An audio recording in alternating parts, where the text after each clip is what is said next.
Heavenly Father, as we go through your word this morning, we want to ask and pray that your presence will be with us.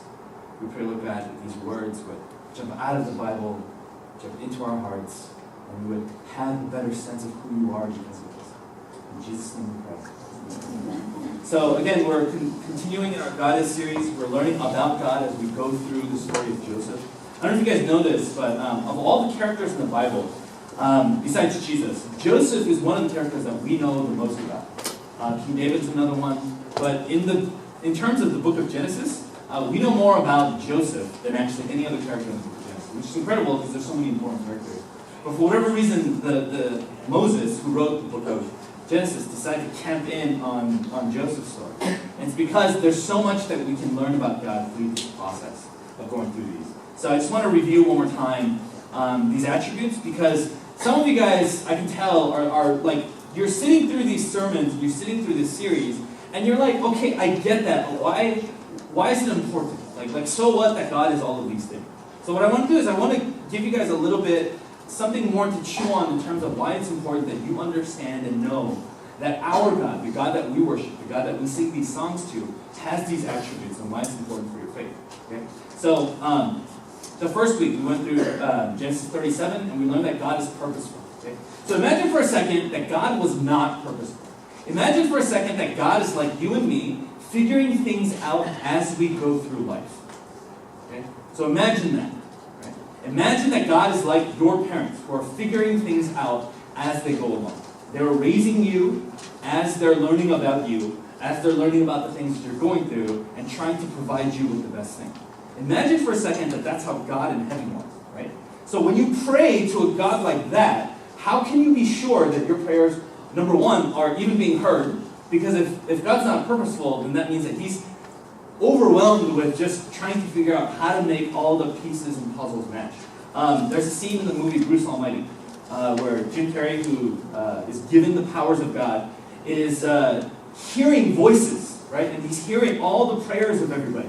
And he's going insane because he's like, I can't stop the voices. So he decides that he's going to create an email system, right? Where all the prayers are filed into email. And he starts answering them, and he realizes, oh my gosh, my entire day is going to be taken up typing emails. So he just answers yes to everything, and he just goes, oh, okay, I'm good, right? So imagine if God was actually like that, where he's just like figuring things out as we go along. Like, do you guys realize how scary that would be as somebody who is a religious person who believes in God, right? So it's really important that we do understand that God is purposeful, that God has a purpose, he has a plan, and he has a way to execute that plan, right? See, that's a God I can trust in. That's a God I can pray to because I know he's in control of things, all right? In Genesis chapter 38, we talked about that God is forgiving. Okay? Now, this should be pretty obvious, but at the same time, sometimes we forget how important it is that God is forgiving. It's important because if God is not forgiving, then we're responsible for our sins. Right? We're going to stand before God, and we're going to be responsible for everything that we've ever thought, everything we've done, everything we've ever said that's against him and against other people. Okay? And I don't know about you, but I don't want to be on the hook for those sins because I know that if I were judged through those things, my judgment would be pretty harsh. Right? And so it's really important that God in his nature is forgiving. And the other reason why this is important too, just that even as a Christian who does believe that Jesus died on the cross for me, is that even when I mess up today, as a Christian, when I stumble and fall around today as a Christian, to know that God's inherently forgiving, that's helpful for me as a Christian to remember to come back to his prayer. Right? Because so many of us, we have a tendency to fall into a period of sin, or a season basically where we're kind of rebelling against God. And we have a tendency, rather than running towards God, because of our sinful nature, we have a tendency to run away from God. But if you know and you understand that God is forgiving, there's a tendency to run towards God. Right? But so many people have this idea that God's not forgiving. So many people, I'm sure you've had conversations like this where you've asked people, how come you don't go to church anymore? They say things like, oh, I'll go to church when I've clean myself up, or I'm not living all that well right now, and so I'm not comfortable going to church. So these are people who don't understand that God is forgiving. And basically they feel like they have to clean themselves up before they walk into the sanctuary, before they walk into a church service. And again, it's because they don't understand this about who God is. Right? In Genesis 39, we talked about how God is with us. Okay? And again, this is important because so many people believe in a system of what's called deism. And deism is the idea that you believe that God is out there somewhere, but God is not necessarily personally your God.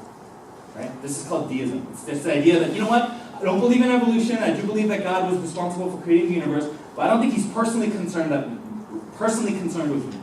Right? God's kind of distant, God's kind of far away, God doesn't really care about all the details of my life, so it doesn't really matter whether or not I have a relationship.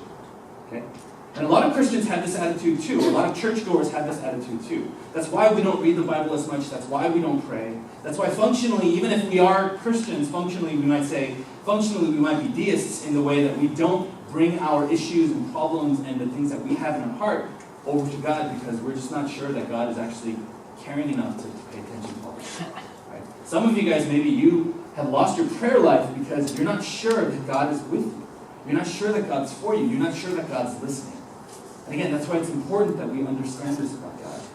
And then the last one that we learned about last week, through Genesis chapter 40 and 41, is that God is steadfast. What that means is God is consistent. He's unchanging. Right? And now this is really important. Okay? Imagine for a second that God wasn't steadfast. Imagine for a second that God changes. Like his nature actually changes. So we all die, we all get to heaven, and then God in heaven decides he's going to change. Right? Can you imagine how terrifying that would be? Like, we're promised eternal life in heaven, but then God changes in heaven and decides, I don't really like you guys. I know I saved you guys, but it turns out spending an eternity with you guys kind of sucks. I'm just going to send you guys all to hell. And just send us all to hell.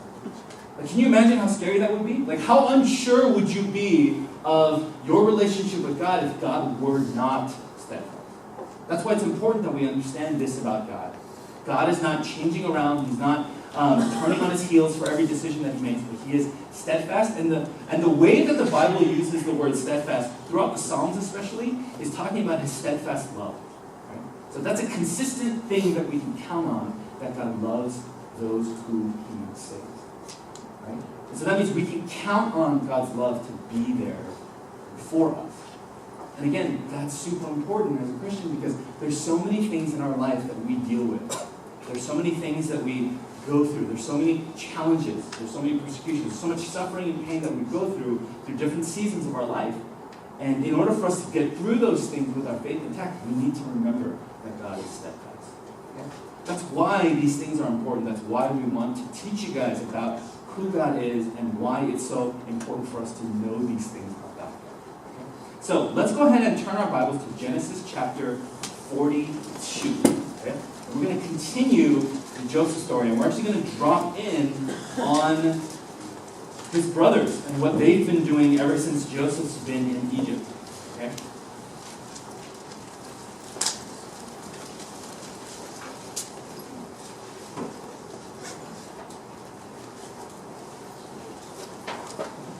And what we're going to be doing is we're going to be coming into this family, and we're going to be doing a couple things. We're going to be trying to figure out if this family, okay, Joseph's brothers, understand any of these things about God. Do they know that God is purposeful? Do they know that God is forgiving? Do they know that God is with us? Do they know that God is steadfast? Those are the questions we're going to be asking of these brothers and their father as we go through this story. So we're going to be in Genesis chapter 42. I'm going to go ahead and read the whole thing, and then we'll talk about it. Okay? When Jacob learned that there was grain for sale in Egypt, actually, you know what? For time's sake, I'm going to break that. When Jacob learned that there was grain for sale in Egypt, he said to his sons, "Why do you look at one another?" Okay. So Joseph's in Egypt. He was sold as a slave. He was sold as a slave when he was 17 years old. He went to the prison of the guard's house in under Pharaoh. He was a servant there. He prospered, but he was falsely accused of rape. He ends up in prison. Okay, he's left in prison for a long time. But then Pharaoh has a dream. Joseph is able to interpret the dream, and Joseph is now second in charge in Egypt. Okay, that's basically the whole story. Okay? So now we're dropping in on Joseph's brother, who 20 years ago betrayed him and sold him as a slave. Okay? And so Jacob, who's Joseph's dad, okay, there's a famine in the land, and he comes to and he sees the brothers gathered, and he says, "Why do you look at one another?" Okay, which is interesting, because what that means is that the brothers, okay, these are the brothers who are now maybe even grandparents at this point, because they're so much older than Joseph is. They're sitting around, and they have no idea what to do because the famine has hit this land hard, and they have no more food. Okay? So just think about this for a second. Okay? These men who are fathers and maybe even grandfathers by this time, they're sitting around and they don't know how to provide for their family. That's why Jacob gets frustrated. He looks at them and goes, why are you guys looking at each other? I just found out there's grain in Egypt. It's time to go. Verse 2. And he said, behold, I have heard that there is grain for sale in Egypt. Go down and buy grain for us there, that we may live and not die. Verse 3. So 10 of Joseph's brothers went down to buy grain in Egypt. But Jacob did not send Benjamin, Joseph's brother, with his brothers, for he feared that harm might happen to him. Thus the sons of Israel came to buy among the others who came, for the famine was in the land of Canaan. Okay? So this is just one paragraph, but it tells you a lot about what the family's been through, right? So the question is, does Jacob, okay, as the father, respect his sons as the leaders and caretakers of their own family? Right? That's number one. No. Okay? He's looking at them like, why are you guys just looking at each other? There's a problem, and we need to solve the problem, and I just found out there's grain in Egypt. Go out and buy it. But does he send everybody? He does not. He sends 10 of the brothers. He does not send Benjamin. And it says specifically because he feared that harm might happen. So Jacob is still terrified that Benjamin is going to be taken away from him, Benjamin is going to be hurt, and he does not want Benjamin to be hanging out with his 10 older brothers. So the question, in the 20 years that passed, between Genesis chapter 37 and Genesis chapter 42, is there any indication that these men have changed at all? Doesn't look like it, right? Verse 6. Now Joseph was governor over the land. He was the one who sold to all the people of the land. And Joseph's brothers came and bowed themselves before him with their faces to the ground. Now that's interesting, okay? Because we've seen this before, right? In Genesis chapter 37, it says, now Joseph had a dream, and when he told it to his brothers, they hated him even more. He said to them, hear this dream that I had dreamed. Behold, we were binding sheaves in the field, and behold, my sheaf arose and stood upright. And behold, your sheaves gathered around it and bowed down to my sheaf. His brother said to him, are you indeed to reign over us, or are you indeed to rule over us? So they hated him even more for his dreams and for his work. But at this exact moment, this dream is exactly how it plays out. Right? And think about it. What's bowing to what in the dream? Right? Sheaves in the field. Okay? That's sheaves of grain. Okay? What is it that the brothers came to Egypt to buy? Grain. Okay? So they come and actually bow down before Joseph. And verse 7. Joseph saw his brothers and recognized them, but he treated them like strangers and spoke roughly to them. Where do you come from? He said. They said, from the land of Canaan to buy food. And Joseph recognized his brothers, but they did not recognize him. And Joseph remembered the dreams that he had dreamed of them.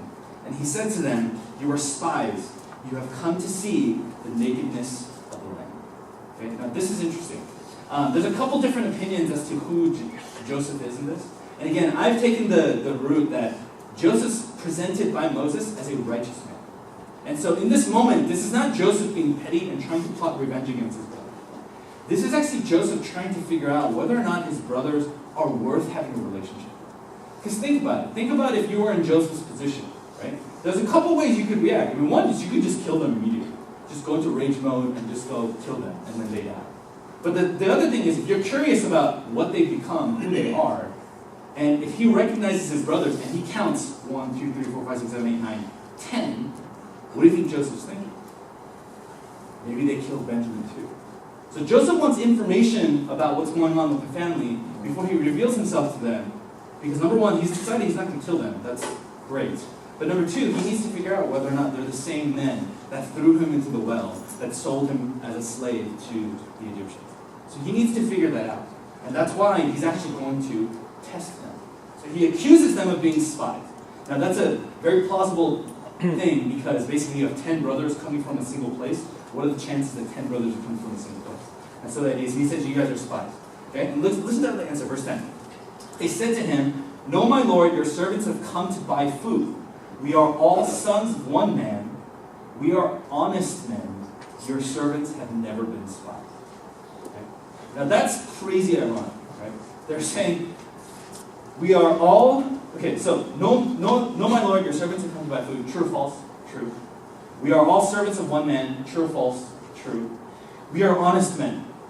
Based on those two sentences, yeah, you're honest men. But we know, as the readers of this story, what you've done. We know what you're responsible for. And then look at what your servants have never been spied. Again, true. It's like, but they come up and they're like, we've never been spies, but we've been murderers, kidnappers, adulterers. Like, it gets crazy. But basically, they believe themselves to be honest men.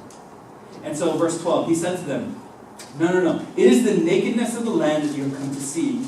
And they said, we, your servants, are 12 brothers, the sons of one man in the land of Canaan. And behold, the youngest is this day with our father, and one is no more. Now, this is so fascinating.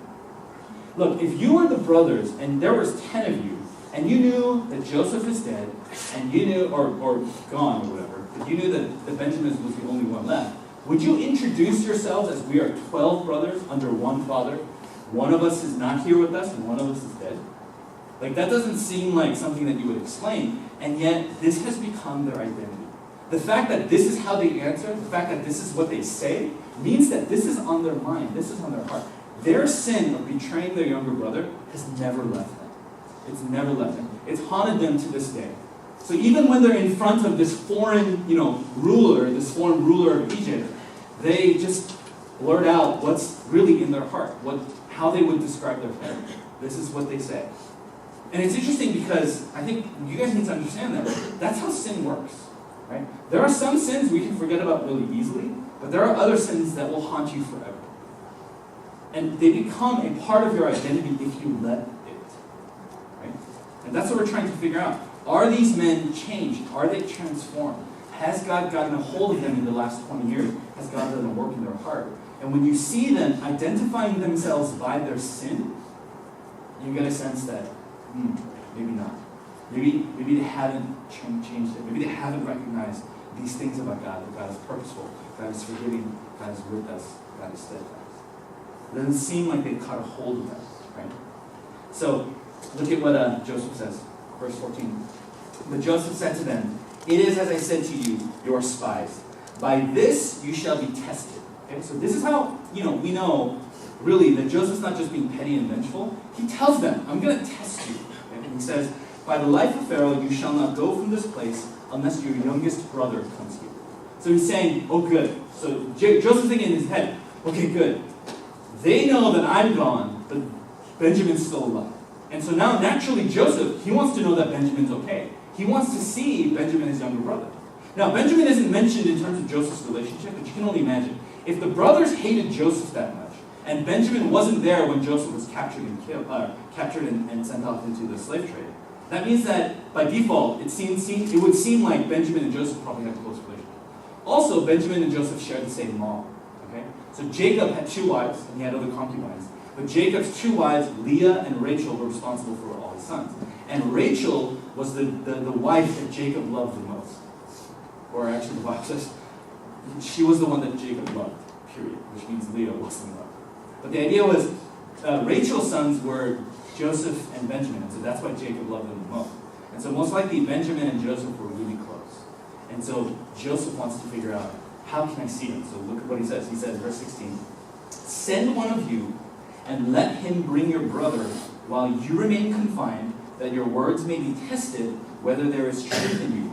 Or else, by the life of Pharaoh, surely you are spies. And he put them all together in custody for 3 days. Okay? So this is the test. Okay? Are you, as brothers, mature enough? And do you trust each other enough? Right? For the 9 of you guys to stay in prison while one of you guys goes back home and gets Benjamin and comes back. And Joseph's not a dummy. Joseph knows his father. Joseph knows how his father treated him. Joseph's assuming Benjamin is also being cared for and loved the way that Joseph is. And so Joseph knows the fact that Benjamin is not with them means that Jacob, their father, doesn't trust these men with their youngest brother, Benjamin. So he knows, look, if one of these guys can go to Dad and tell Dad and convince Dad to bring Benjamin here, then it means that some sort of cycle of trust has been established. Okay? And so they're in prison for 3 days, and this is their test. Do they trust each other to send one person over? Does my dad trust this one brother to bring Benjamin here and bring him back safely? Can that happen in this family? Verse 18. On the third day, Joseph said to them, do this and you will live, for I fear God. Okay, so after 3 days, nothing. In 3 days, the brothers sat there in prison, and they could not decide who's going to go and grab Benjamin and come back. For 3 days, they probably sat in the cell and said, you go. No, you go. No, I don't trust you. Let's not have you go. That's probably what was going on. So Joseph, in his frustration, comes back and he changes the deal. He says, okay, do this and you will live, for I fear God, verse 19. If you are honest men, let one of your brothers remain confined where you are in custody, and let the rest go and carry grain for the famine of your households, and bring your youngest brother to me. So your words will be verified, and you shall not die. And they did so. So what happens is, Joseph flips it. Okay, so look, you don't trust one person to go and come back clearly. So let's change this, okay? Here's the next test. Let's send 9 of you guys back, and we'll only hold 1 of you guys here. Okay, so just one person's going to be here. The rest of you 9 can carry grain. You can go back to your dad. But if you want to see your one brother free, then you need to bring Benjamin back here. That's how I'll know you're telling the truth. And that's how I'll set your brother free. And it says that they did so, verse 21. But look at the conversation they have. Okay, so Joseph brings them out of prison, and he's talking to them. Okay, and it says, verse 21, then they said to one another, in truth, we are guilty concerning our brother, in that we saw the distress of his soul when he begged us and we did not listen. That is why this distress has come upon us. This is absolutely heartbreaking. And it's heartbreaking because this is not a detail that we get in Genesis chapter 37. See, Genesis chapter 37 just says that the brothers grabbed Joseph, threw him in a well, they took him out and they sold him. But here, when they're actually talking about what happens, they're haunted by what they saw.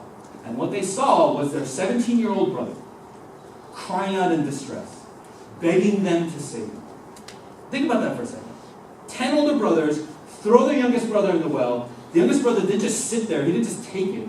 He's clawing out the walls. He's screaming at his brothers, save me, I'm sorry for whatever I did, begging them to save him. And they all walked away. And remember, it says in Genesis 37, they sat down to have lunch. The youngest brother is in a well, screaming and crying out, save me, save me, help me. And they're sitting there eating lunch. These are evil men. But their sin doesn't leave them. It stays in them. It's in their heart, it's in their mind, and now they're sitting around going, we're being punished for this. It's finally come back around to us. This is going to destroy us. Verse 22, and Reuben answered them, Did I not tell you not to sin against the boy? But you did not listen. So now there comes a reckoning for us. We're being punished for what we did to our youngest brother. Verse 23, this is mind-blowing. They did not know that Joseph understood them, for there was an interpreter between them. Then he turned away from them and wept. Right, can you imagine Joseph? Like, he's speaking to them through an interpreter because he's an Egyptian, but he still remembers Hebrew. He still understands what the brothers are saying. And they're huddled in front of him, and they're actually talking about the day when he was betrayed, the day when he was tossed into the well. And they're looking at each other saying, this is because we did this to Joseph. This is because we screwed with his life and we messed it up. God's going to punish us now. And what does Joseph do? He has no choice. He has to look away, and he cries, and he weeps. But then he comes back, and he returned to them, verse 24, and spoke to them. And he took Simeon from them and bound him before their eyes. So then what he does is he takes, they don't actually, by the way, Simeon doesn't volunteer for this. Simeon doesn't say, I'll stay. Joseph just says, oh my gosh, these guys, so he just grabs Simeon. And what he does is he binds Simeon in front of him. That's not an accident. He could have had Simeon taken away to be bound up. But he binds Simeon in front of him. Because that's what they did to him. Now again, this is part of a test. I don't think Joseph is being vindictive. I think he's testing these men because he wants to desperately figure out, are they worth reconciling? Are they worth being their brothers? should I reveal to them who I am? Verse 25. And Joseph gave orders to fill their bags with grain and to replace every man's money in his sack and to give them provisions for the journey. This was done for them. And I think this is evidence that Joseph is not doing this to be vindictive. Joseph is doing this because he genuinely wanted to bless his father. And he wants to bless Benjamin. He wants them to live. He knows there's a famine in the land. If these guys don't go back and feed the family, everyone's dead. So he knows he's got to send them back. But he sends them back with their own money to make sure that when they do come back to him, they'll have enough money to buy more grain. He doesn't know what the financial situation is like. He knows that all throughout the world, this famine has destroyed a lot of people and a lot of property. So he wants to make sure he's going to take care of his family. Can you imagine how brokenhearted Joseph is? To know that his brothers are still thinking about this, and that verse 26, then they loaded their donkeys with their grain and departed. And as one of them opened his sack to give his donkey fodder at the lodging place, he saw his money in the mouth of his sack. He said to his brothers, my money has been put back. Here it is in the mouth of my sack. At this, their hearts failed them, and they turned trembling to one another, saying, what is this that God has done to us? Now this is terrifying if you take it from one commentator's perspective. And I do think it's interesting, and I do think it's worth thinking. This commentator says that there's a chance that they were coming back from Egypt on their way home, and they stopped in the city of Dothan. Now Dothan was the place where Joseph was thrown into a well. So there's a good chance they stopped there to lodge and rest. And as they were in the same place where they betrayed their brother, they go back through their sacks, and they're trying to feed their donkeys, and what happens? They find the money in there. Now the reason why their hearts failed them, the reason why their hearts dropped, was because this is exactly what had happened 20 years ago. They sold their brother for money in this place. And now they're standing here, 9 brothers, one brother is captured in Egypt, was bound in front of them, and they have money in their sacks. Like, that's exactly what happened with Joseph. Isn't that crazy? Can you imagine how scared you would be? This is like the worst horror movie feeling. Does that make sense? It's when the murderers of one person realize that the ghost of the person they killed is coming after them. That's why their heart fails. Right? Like that's how all scary movie plots happen, right? Stupid teenagers kill one person, and then that person becomes a ghost and haunts the stupid teenagers and figure out a way to kill them. So this is what they're thinking. They're thinking God's coming after us. This is his son. Okay? Now, I'm not 100% sure that that's actually what happened, but either way, their hearts failed them because they recognize the situation. I mean, situationally, it's exactly the same thing. Whether or not it's actually Dothan, I don't know. But it does add to the intrigue of why this detail is here, why it is that it happened this way. Now, let's be honest. If these were honest men, if these were men that had character, and if these were men that were truly concerned about where their brother was, and were willing to step in to sacrifice themselves for their brother Simeon, what should they have done? They should have turned around. Shouldn't they? They should have just said, okay, you know what, we can't just go. We got to go back to Egypt, and we got to explain to the governor there what happened, that it's a mistake, and we have to beg because otherwise Simeon's going to die when he finds out that we basically stole this grain from Egypt. Verse 29. When they came to Jacob, they sit there, they freak out, and they're like, let's just go back home. We'll figure this out later. Unbelievable, right? But look at what they do. Okay, now we'll give them credit for this. When they came to Jacob their father in the land of Canaan, they told him all that had happened. See, this does not mirror what happened with Joseph. When they killed Joseph, they went to their father and they told him a lie. Now, over time, I don't think Joseph believed their lie. And I think that's why Joseph didn't trust them with Benjamin. But this time they decided to come and they say the whole truth. Verse 30. The man, the Lord of the land, spoke roughly to us and took us to be spies of the land. But we said to him, we are honest men, we have never been spies. We are 12 brothers, sons of our father. One is no more, and the youngest is to stay with our father in the land of Canaan. Then the man, the Lord of the land, said to us, by this I shall know that you are honest men. Leave one of your brothers with me and take grain for the famine of your households and go your way.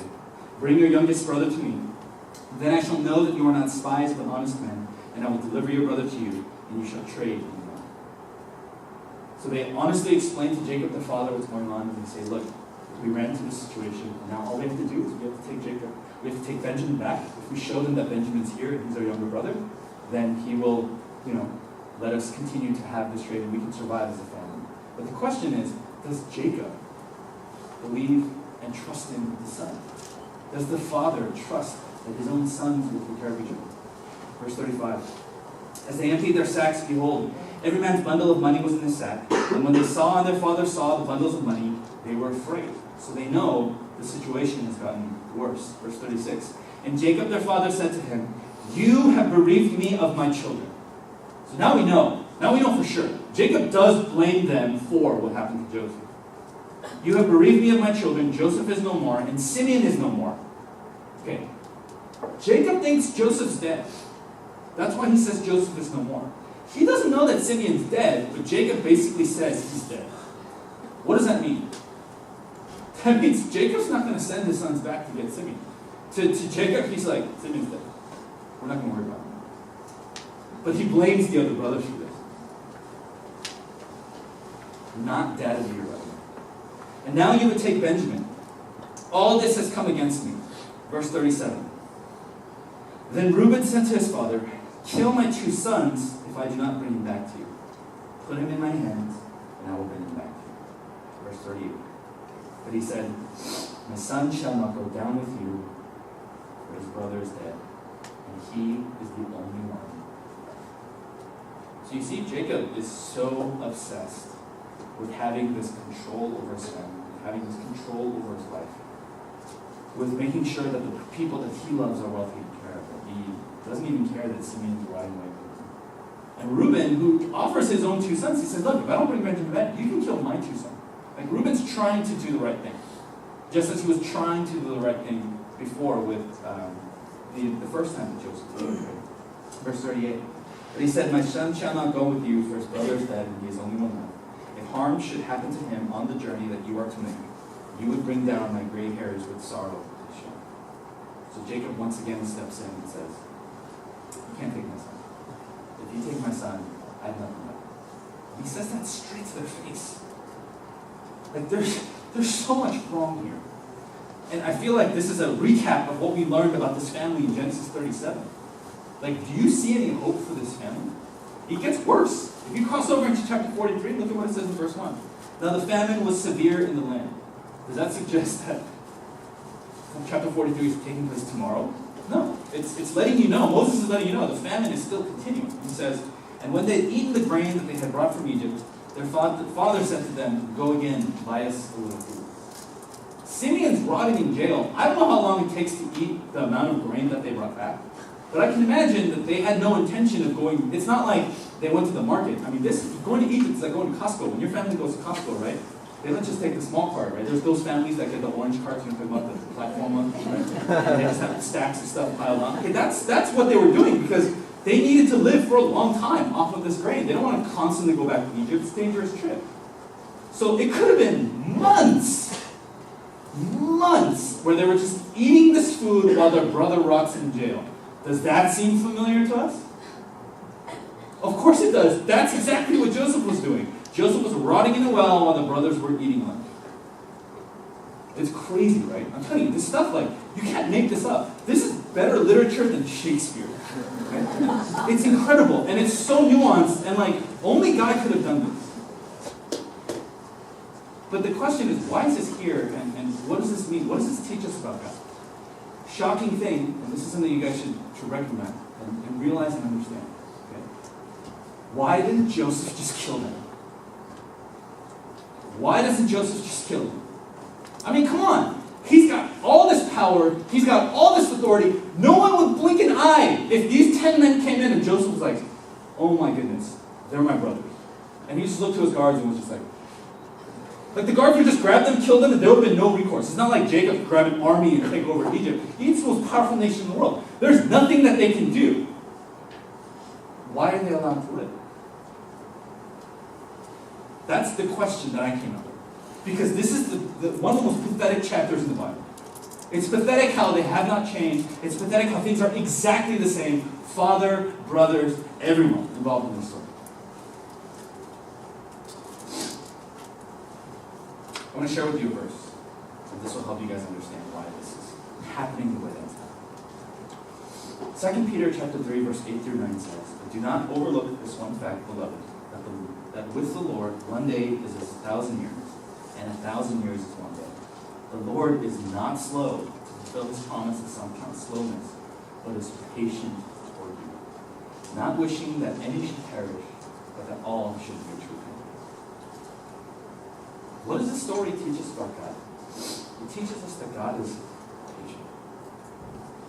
Now, why would that be incredibly important? It's because a lot of us, throughout various seasons of our life, we do not live as Joseph lived in prison and in Potiphar's house. We live as the brothers of Joseph. We live in rebellion against God. We live in unchanging attitudes and hearts towards our sin. We live in guilt. We live in shame. And we do not understand our relationship with God. But God doesn't give up on us. God hasn't given up on you. I know that because every Sunday, God's brought you here to tell you about himself. The words you're reading in your Bible, it's not an accident that you're here at this exact moment reading this stuff. Some of you have misunderstood God for so long, and God wants to tell you today, whatever it is that you think about me, wherever it is that you learned all this stuff, you need to know the truth about who I am. I'm purposeful, I'm forgiving, I'm with you, I'm steadfast, and I'm patient. So stop running away. Stop running away. Stop moving away from me. Stop thinking that I won't accept you. Stop thinking that somehow you have to clean yourself up to come up to me. That's not how it works. Every week, week in and week out, for the last 5 weeks, God has been reaching out to you. God has been pouring out his grace and mercy on you. And he's been trying to shout at you to your face, into your heart, into your ears, into your mind. This is who I really am. Don't you want to have a relationship? I'm trying to have a relationship with you. I'm trying to show you through these stories, through what's going on with Joseph, that this is who I am. And I am patient. And I have been patient. Now, it doesn't mean that God's going to be patient forever. Okay? In verse 9, it says, the Lord is not slow to fulfill his promise, as some count slowness. So there's a promise that God will fulfill. There will be a coming judgment. There will be a day when everyone pays for their sin. But right now, we live in that time of patience. We live in that time of grace. We live in that time of mercy. And isn't it about time that we respond? Isn't it about time that we come to Jesus? Isn't it about time that we come and we say, God, I accept your grace. I accept your mercy. I accept your forgiveness. I want that relationship. I'm going to ask you to close your eyes.